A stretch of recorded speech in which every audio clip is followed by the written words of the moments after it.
S ಆರೋಗ್ಯವಾಣಿ ಮಾತುಕತೆಯನ್ನು ಮತ್ತೆ ಮುಂದುವರಿಸ್ತಾ ಇದ್ದೇವೆ. Kanachur hospital and research centre ಅರ್ಪಿಸುವಂಥ ಆರೋಗ್ಯವಾಣಿ ಕಾರ್ಯಕ್ರಮ. ಇವತ್ತು ನಾವು ಪರ್ಟಿಕ್ಯುಲರ್ಲಿ ಮಹಿಳೆಯರಲ್ಲಿ ಬರುವಂಥ ಕ್ಯಾನ್ಸರ್ ಬಗ್ಗೆ ಮಾತಾಡ್ತಾ ಇದ್ದೇವೆ. ಡಾಕ್ಟರ್ ಗುರುಪ್ರಸಾದ್ ಭಟ್ ಅವರು ಈ ಒಂದು ಆಸ್ಪತ್ರೆಯ ಕ್ಯಾನ್ಸರ್ ತಜ್ಞರು. ಯಾಕೆ ಮಹಿಳೆಯರಲ್ಲಿ ಈ ಒಂದು ಕ್ಯಾನ್ಸರ್ ಬರುತ್ತೆ ಮತ್ತು ಯಾವ ರೀತಿಯ ಮುನ್ನೆಚ್ಚರಿಕೆಗಳನ್ನು ವಹಿಸಬೇಕು ಮತ್ತು ಯಾವ ರೀತಿಯ ತಪಾಸಣೆ ಮಾಡಬೇಕು ಎಲ್ಲ ವಿಚಾರವಾಗಿ ಮಾತಾಡ್ತಾಯಿದ್ರು. ಬ್ರೇಕಿಗಿಂತ ಮೊದಲು ಮಾತನಾಡೋ ಸಂದರ್ಭದಲ್ಲಿ ಡಾಕ್ಟರ್ ಹೇಳಿದರು, ಒಂದು ಸಣ್ಣ ತಪಾಸಣೆ ಇರುವಂಥದ್ದು ಬಂದು ಮಾಡಿಸಿಕೊಂಡ್ರೆ ತುಂಬ ಪ್ರಯೋಜನ ಆಗುತ್ತೆ ಅಂತ. ಡಾಕ್ಟ್ರೆ, ನಮ್ಮಲ್ಲಿ ಇವತ್ತಿಗೆ ಕೂಡ ತುಂಬ ವಿದ್ಯಾಭ್ಯಾಸದಲ್ಲಿ ನಾವು ಕರಾವಳಿ ಜಿಲ್ಲೆಯನ್ನೇ ಕಂಪೇರ್ ಮಾಡಿದರೂ ಕೂಡ ತುಂಬ ಮುಂದುವರೆದಿದೆ ಮತ್ತು ಹೆಣ್ಮಕ್ಕಳ ಶಿಕ್ಷಣದಲ್ಲಿ ಕೂಡ ನಾವು ತುಂಬ ಪ್ರಗತಿ ಸಾಧಿಸಿದ್ದೇವೆ. ಆದರೆ ಆರೋಗ್ಯದ ವಿಚಾರಕ್ಕೆ ಬರುವಾಗ ನೀವು ಹೇಳಿದಾಗೆ ಏನು ತಪಾಸಣೆ ಅಥವಾ ಅದರ ಕಾಳಜಿಗೆ ಬರುವಾಗ ಇನ್ನೂ ಕೂಡ ಆಸ್ಪತ್ರೆಗೆ ಬರುವವರ ಸಂಖ್ಯೆ ತುಂಬ ಕಡಿಮೆ. ಮತ್ತು ಏನೋ ಈ ಒಂದು ಬ್ರೆಸ್ಟ್ ಕ್ಯಾನ್ಸರ್, ಸ್ತನದ ಕ್ಯಾನ್ಸರ್ ಅಥವಾ ಗರ್ಭಾಶಯಕ್ಕೆ ಸಂಬಂಧಪಟ್ಟ ಕ್ಯಾನ್ಸರ್ಗಳೆಲ್ಲ ಇವತ್ತಿನ ಪ್ರಕರಣ ಜಾಸ್ತಿ ಆಗ್ತಾ ಇದ್ದರೂ ಕೂಡ ಬರುವಂಥ ಸಂಖ್ಯೆ ಕಡಿಮೆ ಆಗಿದೆ. ಜನರಲ್ಲಿ ಏನಾದರೂ ತಪ್ಪು ಅಭಿಪ್ರಾಯಗಳು ಇನ್ನೂ ಕೂಡ ಇದೆಯಾ ಅಥವಾ ಬೇರೆನನ್ನೋ ಅವರು ನಂಬಿಕೊಂಡು ಬರ್ತಾರೆ. ಯೂಶಲಿ ಏನಾಗುತ್ತೆ ಅಂದರೆ ಎರಡು ಕ್ಯಾನ್ಸರ್ಗೆ ಬೇರೆ ಬೇರೆ ಥರದ ಟ್ರೀಟ್ಮೆಂಟ್ ಇರುತ್ತೆ. ಫಸ್ಟ್ ಜನ ಭಯ ಪಡೋದು ಟ್ರೀಟ್ಮೆಂಟ್ ಬಗ್ಗೆ. ಗರ್ಭಕಂಠದ ಕ್ಯಾನ್ಸರ್ಸಿಗೆ ನಾವು ಹೇಳಿದ ಕೂಡ ಕರೆಂಟ್ ಅಂತ ಹೇಳ್ತೇವೆ. ಕರೆಂಟ್ ಅಂದರೆ ನಾರ್ಮಲ್ ನೀವು ಮೂವೀಸಲ್ಲಿ ನೋಡ್ತೀರಾ ಆ ರೀತಿ ಕರೆಂಟ್ ಅಲ್ಲ, ನಿಮ್ಮ ಕೂದಲೆಲ್ಲ ಮೇಲೆ ಹೋಗೋದಿಲ್ಲ. ಕರೆಂಟ್ ಅಂದರೆ ನಾವು ಚಿಕ್ಕ ಮಗು ಇರುವಾಗ ಒಂದು ಭೂತ ಕನ್ನಡಿ ಇಟ್ಕೊಂಡು ಲೈಟನ್ನು ಒಂದು ಕಡೆ ಫೋಕಸ್ ಮಾಡಿ ಅದನ್ನು ಬರ್ನ್ ಮಾಡ್ತಿದ್ದೇವಲ್ಲ, ಅದೇ ರೀತಿ ಗಾಮಾ ರೇಸನ್ನು ನಾವು ಜಾಗಕ್ಕೆ ಗರ್ಭಕೋಶದ ಬಾಯಿಗೆ ನಾವು ಅಲ್ಲಿ ಫೋಕಸ್ ಮಾಡಿ ಅದನ್ನು ನಾವು ಕರಗಿಸಲಿಕ್ಕೆ ನೋಡ್ತೇವೆ.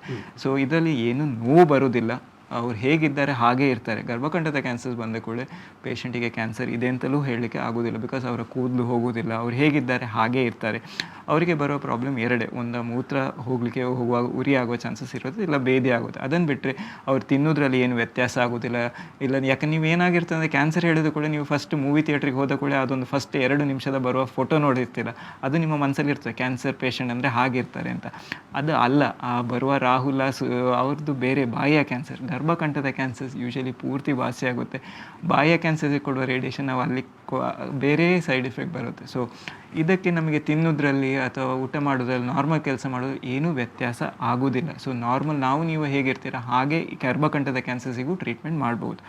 ಮತ್ತು ಸ್ತನದ ಕ್ಯಾನ್ಸರ್ಸಲ್ಲಿ ಯೂಶಲಿ ಫಸ್ಟ್ ಸ್ತನ ಹೇಳಿದ ಕೂಡ ನನಗೆ ಕ್ಯಾನ್ಸರ್ ಇರಲಿಕ್ಕಿಲ್ಲ ಅಂತ ಪರೀಕ್ಷೆ ಮಾಡಿಸಿ ಮೊದಲ ಹಂತದಲ್ಲಿ ಗೊತ್ತಾದ ಕೂಡ ಟ್ರೀಟ್ಮೆಂಟ್ ಬೇರೆ ಇದೆ. ಸ್ತನ ಉಳಿಸ್ಬೋದು, ಟ್ಯಾಬ್ಲೆಟ್ ಅಷ್ಟೇ ಕೊಡ್ಬೋದು, ರೇಡಿಯೇಷನು ಬೇಕಾಗಲಿಕ್ಕಿಲ್ಲ, ರೇಡಿಯೇಷನ್ ಅವಾಯ್ಡ್ ಮಾಡ್ಬೋದು. ಸೊ ಸರ್ಜರಿಯೂ ಚಿಕ್ಕದಿರ್ತದೆ. ಹಂತದಲ್ಲಿ ಗಂಭೀರಕ್ಕೆ ಬರುತ್ತೆ ಡಾಕ್ಟರ್. ಈಗ ಸಪೋಸ್ ಅವರು 3ನೇ ಹಂತ ಬಂದ ಕೂಡ ನಾವು ದೊಡ್ಡ ಸರ್ಜರಿ ಮ್ಯಾಮ್ 2 ಥರದ. 1ನೇ ಹಂತದಿಂದ ಅದು 3ನೇ ಹಂತಕ್ಕೆ ಬರಬೇಕಿದ್ರೆ ಎಷ್ಟು ಡ್ಯೂರೇಷನ್ ತಗೊಂಡಿರ್ಬೋದು? ಅದು ಟೈಪ್ ಆಫ್ ಕ್ಯಾನ್ಸರ್. ಗರ್ಭಕಂಠದ ಕ್ಯಾನ್ಸರ್ ಆದರೆ ಅಟ್ಲೀಸ್ಟ್ ಒಂದು 5 ರಿಂದ 10 ವರ್ಷ ಕೊಡ್ತದೆ. ಬರೀ ಸ್ತನದ ಕ್ಯಾನ್ಸರಲ್ಲಿ ಒಂದು 5-6 ಟೈಪ್ಸ್ ಇದೆ. ER-PR ಪಾಸಿಟಿವ್, ನೆಗೆಟಿವ್ ಹಾಗೆ ಟೈಪ್ಸ್ ಇದೆ. ಕೆಲವು ಟೈಪ್ಸ್ ಅಟ್ಲೀಸ್ಟ್ 2-3 ವರ್ಷ ಕೊಡ್ತದೆ, ಕೆಲವು ಟೈಪ್ಸ್ 2-3 ತಿಂಗಳು ಕೊಡ್ತದೆ. ಯಾವ ಟೈಪ್ ಮೇಲೆ ಹೋಗುತ್ತೆ ಅಂತ ನಾವು ಹೇಳ್ತೇವೆ. ಸೊ ಫಸ್ಟ್ ಸ್ಟೇಜ್, ಸೆಕೆಂಡ್ ಸ್ಟೇಜಲ್ಲಿ ಮೊದಲ ಹಂತ ಮತ್ತು 2ನೇ ಹಂತದಲ್ಲಿ ಚಿಕ್ಕ ಸರ್ಜರಿ ಅಂದರೆ ಬರೀ ಗಂಟನ್ನು ಮಾತ್ರ ತೆಗೆಯುವ ಸರ್ಜರಿ ಮಾಡ್ತೇವೆ. 3ನೇ ಹಂತ ಬಂದ ಕೂಡ ಪೂರ್ತಿ ಸ್ತನವನ್ನು ತೆಗಿಬೇಕಾಗುವ ಸರ್ಜರಿ. ಯಾಕಂದ್ರೆ ಸ್ತನದಿಂದ ಕಂಕ್ಳಿಗೆ ಹರಡಿದ ಕೂಡ ಆಗ ಸ್ತನ ಮತ್ತು ಕಂಕ್ಳು ಎರಡನ್ನು ತೆಗಿಬೇಕಾದ್ರೆ ಸರ್ಜರಿ ಪೂರ್ತಿ ಮಾಡಬೇಕಾಗುತ್ತೆ. ಇದು ದೊಡ್ಡ ಸರ್ಜರಿ ಅಂತೂ ಅಲ್ಲ, ಚಿಕ್ಕ ಸರ್ಜರಿ. ಇದಕ್ಕೋಸ್ಕರ ನೀವು ದುಬೈ, ಅಮೆರಿಕ ಹೋಗಬೇಕು ಅಂತ ಇಲ್ಲ. ನಿಮಗೆ ಪ್ರೈವಸಿ ಬೇಕಿದ್ರೆ ನಾವು ನಮ್ಮ ಸ್ಪೆಷಲ್ ವಾರ್ಡಲ್ಲೂ ಯಾವುದೇ ಸ್ಪೆಷಲ್ ವಾರ್ಡಲ್ಲಿ ಮಾಡ್ತೇವೆ. ಇದು ಯಾವುದೇ ಆಂಕೋ ಸರ್ಜನ್ ಮಾಡಬಹುದು. ಸೊ ಇದಕ್ಕೋಸ್ಕರ ಏನಾಗ್ತದೆ, ಮಂಗಳೂರಿನವ್ರು ನಾನು ದುಬೈಯಲ್ಲಿ ಮಾಡಿಸಿದ ಟ್ರೀಟ್ಮೆಂಟ್ ಅಮೆರಿಕದಲ್ಲಿ ಇದು ಸೇಮ್ ಟ್ರೀಟ್ಮೆಂಟ್, ಸೇಮ್ ಟ್ಯಾಬ್ಲೆಟ್ ಇಂಡಿಯಾದಲ್ಲೂ ಸಿಗ್ತದೆ ಅಂತ ನಾವು ಹೇಳ್ತೇವೆ. ಇದು higher end of the society. Lower of the end of the society ಹೇಳ್ತಾರೆ ನಾನು ಆ ವೈದ್ಯನ ಮಾತ್ರೆ ತಗೊಂಡೆ, ಈ ಟ್ರೀಟ್ಮೆಂಟ್ ತಗೊಂಡೆ ಅಂತ. ಆಮೇಲೆ ಎಲ್ಲ ಕಡೆ ಹರಡಿದ ನಂತರ ಬರ್ತಾರೆ. ನಾನು ಇವತ್ತು ಬೆಳಗ್ಗೆ ಒಂದು ಪೇಷಂಟ್ ನೋಡಿದ್ದೆ, ಸರ್ ನಾಲಿಗೆಯನ್ನು ಚಿಕ್ಕ ಗಡ್ಡೆ ಇತ್ತು ನಾಲಿಗೆಯಲ್ಲಿ, ಅವ್ರು ಅದೇ ಹೇಳಿದರು ಇದನ್ನು ನಾನು ಪೂರ್ತಿ ವಾಸಿ ಮಾಡ್ತೇನೆ ಅಂತ ಹೇಳಿದವ್ರ ಹತ್ರ ಹೋಗಿ 3 ತಿಂಗಳಾದ್ಮೇಲೆ ಎಲ್ಲ ಕಡೆ ಹರಡಿ ಈಗ ಬಂದಿದ್ದಾರೆ ವಾಪಸ್.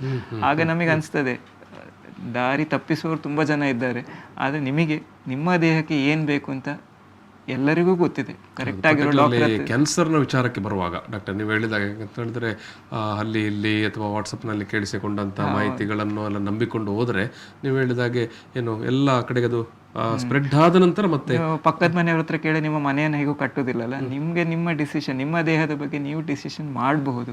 ದೊಡ್ಡವರಾಗಿದ್ದೀರಾ, ಇಷ್ಟು ವಿದ್ಯಾವಂತ ಆದ ದಕ್ಷಿಣ ಕನ್ನಡದಲ್ಲಿ ಹೀಗೆ ಮಾಡೋದಾದರೆ ಬೇರೆ ಜಿಲ್ಲೆಗಳಲ್ಲಿ ಹೇಗೆ? ಸೊ ಇಲ್ಲಿಯೂ ನಾವು ಅದು ನೋಡ್ತೇವೆ. ಕೇರಳಕ್ಕೆ ಹೋಗಿ ಆ ನಾಟಿ ವೈದ್ಯ ಎಲ್ಲ ಮಾಡಿ ಮತ್ತೆ ಎಲ್ಲ ಕಡೆ ಹರಡಿನಂತ ಇಲ್ಲ ಅಂತಲ್ಲ, ಅದು ಆ ಟ್ರೀಟ್ಮೆಂಟಿಗೆ ಅಂದರೆ ಅವರ ಆಯುರ್ವೇದಿಕ್ ಮೆಡಿಸಿನ್ಸಿಗೆ ಅವ್ರದ್ದೇ ಕಾಯಿಲೆಗಳು, ಕೆಲವು ಕಾಯಿಲೆಗಳು ಅವ್ರದ್ರಲ್ಲೇ ಬೆಟರ್ ಟ್ರೀಟ್ಮೆಂಟ್ ಇದೆ. ನಾವು ಅವರೇನು ಕಮ್ಮಿ ಅಂತಲ್ಲ, ಅವರು ಆದರೆ ಬಟ್ ಈ ಕಾಯಿಲೆಗೆ ಅವರ ಟ್ರೀಟ್ಮೆಂಟ್ ಅಷ್ಟು ಕೆಲಸ ಮಾಡಲಿಕ್ಕಿಲ್ಲ. ಈ ಕಾಯಿಲೆಗೆ ಬೇರೆ ಟ್ರೀಟ್ಮೆಂಟ್ ಇದೆ, ಅದನ್ನು ಟ್ರೈ ಮಾಡಿ ವಾಸಿ ಆಗುವ ಚಾನ್ಸಸಲ್ಲಿ ಹಂತದಲ್ಲಿ ಬಂದಾಗ ಪೂರ್ತಿ ವಾಸಿ ಮಾಡಿಯೂ ಕೊಡ್ಬೋದು. ಸೊ ಫಸ್ಟ್ ಪಕ್ಕದ ಮನೆಯವ್ರ ಹತ್ರ ಕೇಳಬೇಕು, ಯಾಕಂದರೆ ಒಂದೊಂದು ಕ್ಯಾನ್ಸರ್ ಒಂದೊಂದು ರೀತಿ ಟ್ರೀಟ್ಮೆಂಟ್ ಇರುತ್ತೆ.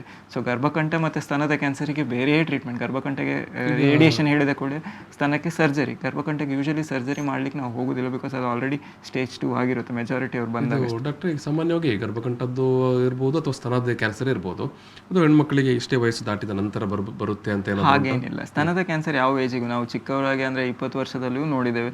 20 ವರ್ಷದಲ್ಲಿ ನೋಡಿ ಟ್ರೀಟ್ಮೆಂಟ್ ಮಾಡಿಸಿ ಈಗ ಅವರ ಮಗುವಿನ ಹುಟ್ಟುಹಬ್ಬಕ್ಕೆ ನಮ್ಮನ್ನು ಕರೆದಿದ್ದು ಇದೆ 7 ವರ್ಷ ಆದಮೇಲೆ. ಅದು ನಮಗೇನೋ ಒಂದು ಖುಷಿ. ಇಲ್ಲ ತಾಯಿಗೆ ಕ್ಯಾನ್ಸರ್ ಇತ್ತು 50 ವರ್ಷದವರೆಗೆ, ತಾಯಿಗೆ ಅವರ ಮಗಳು 25 ವರ್ಷಕ್ಕೆ, ಹಾಗೆಯೂ ನೋಡಿದ್ದೇವೆ.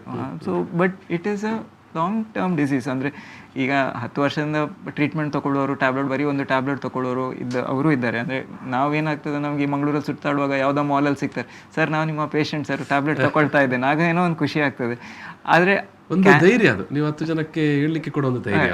ಬಟ್ ಆದರೆ ಏನಾಗ್ತದೆ ಅಂದರೆ, ಯಾರು ನಾರ್ಮಲ್ ಆಗಿ ರಿಕವರ್ ಆಗ್ತಾರಲ್ಲ ಅವ್ರು ಯಾರಿಗೂ ಹೇಳೋದಿಲ್ಲ ನಾನು ರಿಕವರ್ ಆಗಿದ್ದೇನೆ.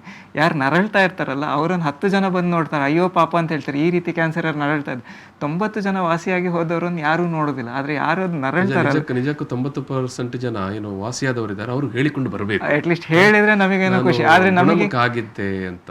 ಆವಾಗ ನೀವು ಹೇಳಿದಾಗ ಏನು, ಆರಂಭದಲ್ಲೇ ಒಂದು ತಪಾಸಣೆಗೆ ಬರುವಂತ ಜನರು, ಅವರಿಗೊಂದು ಉಮೇದು, ಆಸಕ್ತಿ, ಮತ್ತೊಂದು ಧೈರ್ಯ, ವಿಶ್ವಾಸ ಬರುತ್ತೆ. ಬಟ್ ಹೆಂಗಸರಲ್ಲಿ ಬರೀ ಸ್ತನ ಮತ್ತು ಗರ್ಭಕಂಠ ಅಲ್ಲ, ಬೇರೆ ಯಾವ ಜಾಗದ ಕ್ಯಾನ್ಸರ್ಸು ಬರುತ್ತೆ. ಅದರದ್ದೇ ಲಕ್ಷಣ ಇರುತ್ತೆ. ಗರ್ಭಕೋಶದಿರ್ಬೋದು, ಇಲ್ಲ ಅಂಡಾಶಯದಿರ್ಬೋದು, ಓವರಿ. ಸೊ ಅಂಡಾಶಯದ ಕ್ಯಾನ್ಸರ್ಸ್ ನಾವು ನೋಡೋದಾದ್ರೆ ಹೊಟ್ಟೆ ದಪ್ಪ ಆಗ್ತಾ ಹೋಗುತ್ತೆ, ಹೊಟ್ಟೆಯಲ್ಲಿ ನೀರು ತುಂಬಿಕೊಳ್ತಾ ಹೋಗುತ್ತೆ. ಸೊ ಅದಕ್ಕೆ ಇಂಜೆಕ್ಷನ್ ಮತ್ತು ಸರ್ಜರಿ ಅಷ್ಟೇ ಬೇಕು. ಸೊ ಒಂದೊಂದು ಕ್ಯಾನ್ಸರಿಗೆ ಒಂದೊಂದು ಥರದ ಟ್ರೀಟ್ಮೆಂಟ್ ಇದೆ. ಅದರ ಅರ್ಥ ಏನಂದರೆ ಅವರಿಗೆ ಮಾಡಿದ ಟ್ರೀಟ್ಮೆಂಟ್ ನಿಮಗೆ ಮಾಡ್ಲಿಕ್ಕೆ ಆಗೋದಿಲ್ಲ ಅಂತ. ಈ ಧೂಮಪಾನ, ಮದ್ಯಪಾನ ವಿಚಾರಕ್ಕೆ ಬರುವಾಗ, ಎಸ್, ಅದು ಪುರುಷರಿಗೆ ದೊಡ್ಡ ಮಟ್ಟದಲ್ಲಿ ಬಾಧಿಸುತ್ತೆ ಅಂತ ಮಹಿಳೆಯರಲ್ಲಿ ಒಂದು ಸಾಮಾನ್ಯ ಒಂದು ನಂಬಿಕೆ. ಭಾರತ ಸಂದರ್ಭದಲ್ಲಿ ಅವರನ್ನು ಧೂಮಪಾನ ಅಥವಾ ಮದ್ಯಪಾನ ಸ್ವಲ್ಪ ಕಡಿಮೆ.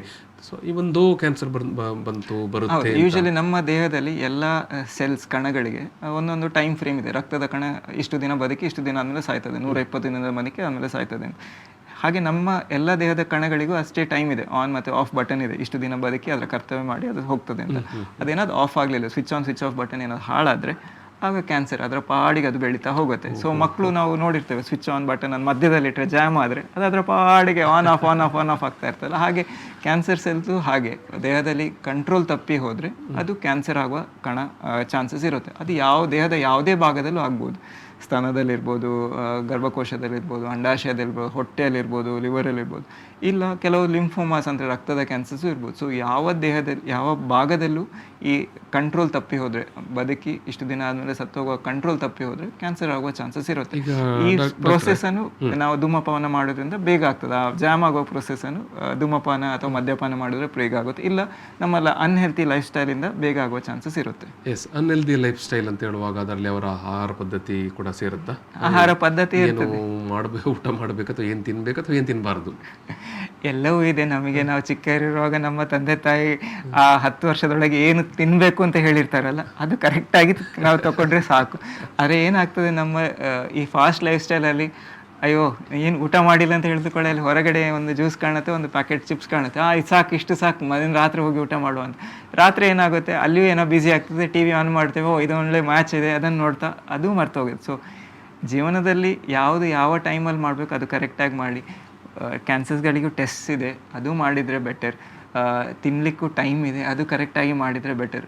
ಹೇಳಲಿಕ್ಕೆ ತುಂಬ ಈಸಿ, ಬಟ್ ಫಾಲೋ ಮಾಡಲಿಕ್ಕೆ ಸ್ವಲ್ಪ ಕಷ್ಟ ಇದೆ. ಆದರೆ ಟ್ರೈ ಮಾಡಿದರೆ ನಾವು ನರಳುವುದನ್ನು ತಪ್ತದೆ. ಬಿಕಾಸ್ ಎಲ್ಲರೂ ಒಂದಲ್ಲ ಒಂದಿನ ಇಲ್ಲಿ ಎಲ್ಲರೂ ಟೆಂಪರರಿಯೇ, ನರಳುವುದನ್ನು ತಪ್ಪಿಸ್ಬೋದು. ಇದು ಡಾಕ್ಟ್ರೆ, ಈಗ ಆಹಾರ ಶೈಲಿ ಅಥವಾ ಏನು ಜೀವನ ಶೈಲಿ ಅದು ಬಾರಿ ತುಂಬ ಮಹತ್ವದ ವಿಚಾರವಾಗಿ ಕಾಡುತ್ತಾ ಅಂತ ಇಲ್ಲಿ. ಹೌದು, ಯೂಶಲಿ ಸ್ತನದ ಕ್ಯಾನ್ಸರಿಗೆ ನಾವು ಲೈಫ್ ಸ್ಟೈಲ್ ಹೇಳೋದಾದರೆ, ಮೊದಲಾದರೆ ಕೇಳೋದಾದರೆ ನಿಮಗೆ 20 ವರ್ಷ ನಮ್ಮ ಅಜ್ಜಿ ಅಥವಾ ಪಿಜ್ಜಿಯರ ಕೇಳೋದಾದರೆ 20 ವರ್ಷಕ್ಕೆ ಮದುವೆ ಆಯಿತು, 10 ಮಕ್ಕಳಿದ್ರು, ಎಲ್ಲ ಮಕ್ಕಳಿಗೆ ಹಾಲು ಕೊಟ್ಟರು, ಅವರಿಗೆ ಯಾರಿಗೂ ಸ್ತನದ ಕ್ಯಾನ್ಸರ್ ಬಂದಿಲ್ಲ ಅಂತ ಹೇಳ್ತೇವೆ. ಈ ಮಕ್ಕಳಿಗೆ ಹಾಲು ಕೊಟ್ಟಷ್ಟು ಸ್ತನದ ಕ್ಯಾನ್ಸರ್ ಬರುವ ಚಾನ್ಸಸ್ ಕಮ್ಮಿ ಇರ್ತದೆ.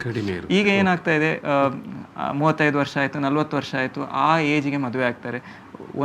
ಒಂದು ಮಗುವೂ ಆಗೋದಿಲ್ಲ, ಅಥವಾ ಒಂದು ಅಥವಾ ಎರಡು ಮಕ್ಕಳು ಇರ್ತಾರೆ, ಮಕ್ಕಳಿಗೂ ಹಾಲು ಕೊಡೋದಿಲ್ಲ, ನನ್ನ ಸ್ತನಪಾನ ಮಾಡಿಸುವುದಿಲ್ಲ. ಮಾಡೋದಿಲ್ಲ, ದಪ್ಪ ಆಗ್ತಾನೆ, ಆ ರೀತಿ ಮೂಢನಂಬಿಕೆ ಎಲ್ಲ ಇರ್ತದೆ. ಇಲ್ಲ ಮಾಡಿಸಿದ್ರೆ ಇಸ್ ಇಟ್ ಟ್ರೂ? ಅದು ಸರಿನಾ? ತಪ್ಪು. ನೀವು ಗರ್ಭಿಣಿ ಆದಮೇಲೆ ನೀವು ತಿನ್ನೋದ್ರಲ್ಲಿಂದಲೇ ನೀವು ದಪ್ಪ ಆಗ್ತೀರಾ.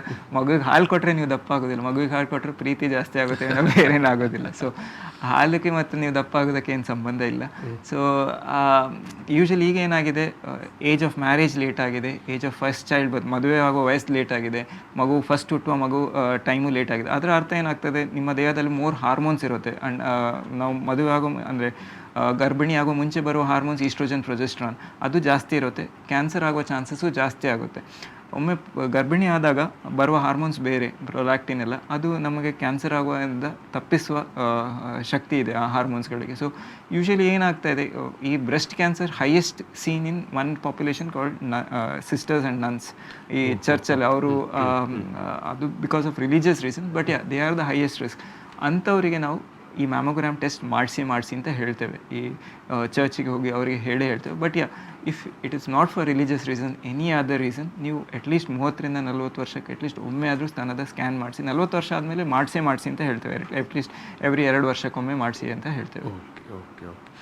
ಎಸ್, ಒಟ್ಟು ನೀವು ಹೇಳೋ ಪ್ರಕಾರ ಸಂಪೂರ್ಣವಾಗಿ ಗುಣಪಡಿಸಲಿಕ್ಕೂ ಸಾಧ್ಯ ಆಗುತ್ತೆ. ಸ್ವಲ್ಪ ತಪಾಸಣೆ ವಿಚಾರದಲ್ಲಿ ಮುನ್ನೆಚ್ಚರಿಕೆ ವಹಿಸಿಕೊಳ್ಳುವಂಥದ್ದು, ಕಾಳಜಿ ವಹಿಸುವಂಥದ್ದನ್ನೆಲ್ಲ ಮಾಡಬೇಕು. ಮತ್ತೆ ಏನಾಗ್ತಾ ಇದೆ ಅಂದರೆ, ಹೆಂಗಸರಲ್ಲಿ ನಾವೀಗ ವಾರ್ಡಲ್ಲಿ ನೋಡಿದ್ರು ಆ ಕೊನೆ ಹಂತದಲ್ಲಿ ಅಷ್ಟು ಕೊಳಿತಾ ಇರ್ತದೆ, ಆದರೂ ಹೇಳ್ತಾರೆ ಅದನ್ನು ಮುಟ್ಲಿಕ್ಕೆ ಹೋಗಬೇಡಿ, ನೀವು ನನ್ನ ಟ್ರೀಟ್ಮೆಂಟ್ ಮಾಡಿ ಹೋಗಿ ಅಂತ. ನಾವು ಸಿಸ್ಟರಿಗೂ ಹೇಳಿ ತೋರಿಸ್ಲಿಕ್ಕೆ ಹೇಳಿದ್ರೆ ಆಗಲೂ ತೋರಿಸೋದಿಲ್ಲ. ಆ ಮನಸ್ಸಲ್ಲಿ ಇದಿರುತ್ತೆ, ಇದು ನೋಡಬಾರ್ದು ಹಾಗೆ ಹೀಗೆ ಅಂತ. ಬಟ್ ಫಸ್ಟ್ ಥಿಂಗ್ ಫಸ್ಟ್, ನಿಮ್ಮ ದೇಹದಲ್ಲಿ ಏನಾದರೂ ಚಿಹ್ನೆ ಕಂಡ್ರೆ ಅದನ್ನು ಹೆಂಗಸರ ಡಾಕ್ಟ್ರಿಗೆ ತೋರಿಸಿ. ನಮಗೆ ತೋರಿಸ್ಬೇಕು ಅಂತಿಲ್ಲ, ಹೆಂಗಸರ ಡಾಕ್ಟ್ರಿಗೆ ತೋರಿಸಿ, ಅವರು ಪರೀಕ್ಷೆ ಮಾಡಿ ಅವರನ್ನು ಬಂದು, ಕ್ಯಾನ್ಸರ್ ಹೇಳಿದ ಕೂಡ ಬರೀ ಗಂಡಸರಿಗೆ ಬಂದು ತೋರಿಸ್ಬೇಕು ಅಂತೇನಿಲ್ಲ, ಹೆಂಗಸರ ಡಾಕ್ಟ್ರು ಇದ್ದಾರೆ, ಅವರಿಗೂ ತೋರಿಸ್ಬೋದು. ಒಂದು ಚಿಕ್ಕ ಟೆಸ್ಟ್, FNAC ಅಂತ ಒಂದು ನೀಡಲ್ ಟೆಸ್ಟ್. ನಮಗೆ ಹೇಗೆ ಸೊಳ್ಳೆ ಕಚ್ಚಿದಾಗ ಒಂದು ಚಿಕ್ಕ ನೀಡಲ್ ಹೋಗುತ್ತಲ್ಲ, ಅದೇ ರೀತಿ ಒಂದು ಚಿಕ್ಕ ನೀಡಲ್ ಹಾಕಿ ಟೆಸ್ಟ್ ಮಾಡ್ತೇವೆ. ಕ್ಯಾನ್ಸರ್ ಇದೆಯಾ ಇಲ್ವಾ ಅಂತ ಪತ್ತೆ ಹಚ್ಬೋದು. ಇದರ ಅರ್ಥ ಎಲ್ಲರೂ ಹೋಗಿ ತೋರಿಸ್ಬೇಕು ಅಂತಲ್ಲ, ಅದು ಗಟ್ಟಿಯಾಗಿ ಆ ಕಡೆ ಈ ಕಡೆ ಅಲ್ಲಾಡ್ತಾ ಇಲ್ಲದೆ ರಕ್ತ ಬರ್ತಾ ಇದೆ ಅಂತ ಇದ್ರೆ ಮಾತ್ರ ನೀವು ಟೆಸ್ಟ್ ಮಾಡಿಸ್ಲಿಕ್ಕೆ ಹೋಗಿ ಅಂತ ನಾವು ಹೇಳ್ತೇವೆ. ಎಸ್, ಖಂಡಿತ ಡಾಕ್ಟ್ರೆ, ಒಳ್ಳೆಯ ಸಾಂದರ್ಭಿಕವಾದಂಥ ಉಪಯುಕ್ತವಾದಂಥ ಮಾಹಿತಿ. ವೀಕ್ಷಕರೇ, ಕ್ಯಾನ್ಸರ್ಗೆ ಸಂಬಂಧಪಟ್ಟಾಗೆ ನಾವು ಇದು ತುಂಬ ನೆಗ್ಲೆಕ್ಟ್ ಮಾಡುವಂಥ ಅಥವಾ ಉದಾಸೀನ ಮಾಡುವಂಥ ಸಮಯ ಕೂಡ ಅಲ್ಲ, ಮತ್ತು ಮಾಡಬೇಕಾದ ವಿಚಾರ ಕೂಡ ಅಲ್ಲ. ಬೇರೆ ಯಾವುದೋ ಸಾಮಾನ್ಯ ವಿಚಾರಗಳು, ರೋಗಗಳು, ರುಜಿನಗಳು ಬಂದರೆ ಸ್ವಲ್ಪ ಮುಂದೂಡ್ಬೋದು. ಇಲ್ಲಿ ಟೈಮ್ಗೆ ಅತ್ಯಂತ ಪ್ರೇಷಿಯಸ್ ಅದು. ಡಾಕ್ಟರ್ ಹೇಳಿದಾಗೆ, ಇಲ್ಲಾಂದರೆ ಅದು ಮುಂದಿನ ಹಂತಕ್ಕೆ ಹೋದರೆ ಚಿಕಿತ್ಸೆ ದೊಡ್ಡದಾಗುತ್ತೆ ಅಂತ. ಸೊ ಈ ಎಲ್ಲ ವಿಚಾರವನ್ನು ನಾವು ಮನಸ್ಸಿನಲ್ಲಿ ಇಟ್ಟುಕೊಳ್ಬೇಕಂತ ತುಂಬ ಅಗತ್ಯ ಇದೆ. ನಾನು ವೀಕ್ಷಕರಿಗೆ ಒಂದು ಮಾತುಕತೆಯನ್ನು ಸಮಾಪನ ಮಾಡ್ತಿದ್ದೇನೆ. ಮಾತುಕತೆಯನ್ನು ಸಮಾಪನ ಮಾಡೋ ಸಂದರ್ಭದಲ್ಲಿ ಡಾಕ್ಟರ್ ಗುರುಪ್ರಸಾದ್ ಭಟ್ ಅವರಿಗೆ ಮತ್ತೊಮ್ಮೆ ಪ್ರೀತಿಪೂರ್ವಕವಾದಂಥ ಧನ್ಯವಾದಗಳು ಡಾಕ್ಟರ್. ಇದು ಕಣಚೂರು ಹಾಸ್ಪಿಟಲ್ ಮತ್ತು ರಿಸರ್ಚ್ ಸೆಂಟರ್ ಅರ್ಪಿಸುವಂಥ ಆರೋಗ್ಯವಾಣಿ ಮಾತುಕತೆ ಕ್ಯಾನ್ಸರ್ ಬಗ್ಗೆ. ಅದರಲ್ಲಿ ಕೂಡ ಬಹು ಮುಖ್ಯವಾಗಿ ಮಹಿಳೆಯರ ಕ್ಯಾನ್ಸರ್ ಸ್ತನದ ಇರ್ಬೋದು ಅಥವಾ ಗರ್ಭಕಂಠದ ಕ್ಯಾನ್ಸರ್ ಬಗ್ಗೆ ಡಾಕ್ಟರ್ ಗುರುಪ್ರಸಾದ್ ಭಟ್ ಅವರು, ಕ್ಯಾನ್ಸರ್ ತಜ್ಞರು, ಅವರು ಮಾತಾಡಿದ್ದಾರೆ.